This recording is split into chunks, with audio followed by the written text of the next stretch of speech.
শোনো, আমি আজ যে পথে আছি সেই পথের মানুষের মধ্যে এই সব জাগতিক মোহ থাকলে চলবে না। জাগতিক কোনো মোহের প্রতি আমার আর এমন কোনো টান নেই, বুঝছো? না, কথা তুমি খারাপ কেন? এই জাগতিক মোহ জাগর মধ্যে সক্রিয় আছে। দেখবা যে হেরাই পাপ অন্যায় বেশি করে। মুই একদিন বাউল হয়ে যাবো। অত বেশি বাউল সাজা লাগবে না বাদল বিয়াই। কথা আছে না, অতি সন্ন্যাসীতে গাজন নষ্ট। পরে দেখা যাবে এই বাউল পথেও মানুষের আকর্ষণ নেই। এ মায়া, শুনলাম তুই হারিস মামারের রাত্রিরে খাবার খাওয়াইছিস। ক কি ভাই? তাইলে তো আর হারিস ম্যাম আর ওই অন্বেষণ আর অন্বেষণ থাকলো না, অন্য কিছু হয়ে গেল। তো আমি তাহলে না খাওয়া কি করব?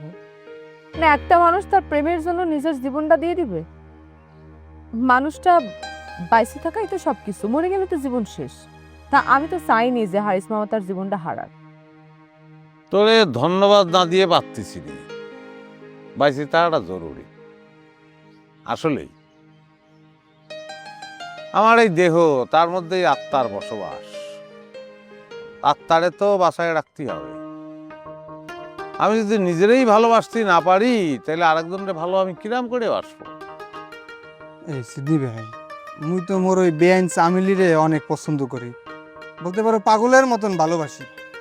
সে তো তোমারই পছন্দ করে না বিয়াই। করবে কেমনে?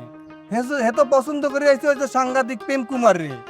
হ্যাঁ রে, হে মন দিয়ে বই গেছে। আর মুইও অত পাগল না যে হ্যার লেগে মুই নিজেরা শেষ করে আলাম। এই তো জ্ঞানীর মতো কথা বেয়াই। যতদিন মুই বাচ্চা থাকবো ওই চামিলি বেআইনরে ভালোবাসতে যাবো।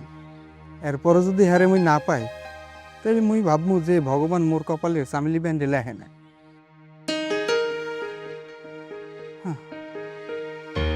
এই জ্ঞানীর মতো কথা বলছো বেয়াই। এই যে আমার সাথে যে তোমার সাথে কি? তোমার সঙ্গে জেনিফারের কি? একটা কথা কতি যায় তুমি মাঝপথে থামে গেলে সিডনি ভাই। আমি কি জেনিফারের কথা কত নিয়েছিলাম নাকি? না তো। অবশ্যই সিডনি ভাই, আমি তো নিশ্চিত যে তুমি জেনিফারের কথা কয়ে থামে গেলা। এই শোন, তোর শোনায় ভুল হয়েছে। আমি কি একবারও এনে জেনিফারের নাম নিছি বলতে পারবা? না, যেটা মুই নিজের কানে শুনি না এটা তুমি কইতে পারো না। শুনো সিডনি ভাই, বাউল পদের মানুষেরা কখনো কিন্তু কারোর সঙ্গে মিথ্যা কথা কয় না। আর আমিও চাই না তুমি এখানে কোনো মিথ্যা কথা কও। না মানে হয়েছে কি, আমি ওই তোমার এত জোর করে কওয়া লাগবে না, আর আমিও শুনতে চাই না। জি ভাই, এই মায়াবেন মনে হয় তোমার উপরে হালকা মাইন্ড করেছে। রামি যখন তখন নাইন করে থাকে। গানটা তো পুরো শুনতে পারলাম না, আবার কি ধরবা? গান্ডার মাঝপথে বাধা তো তুমিই দিছো।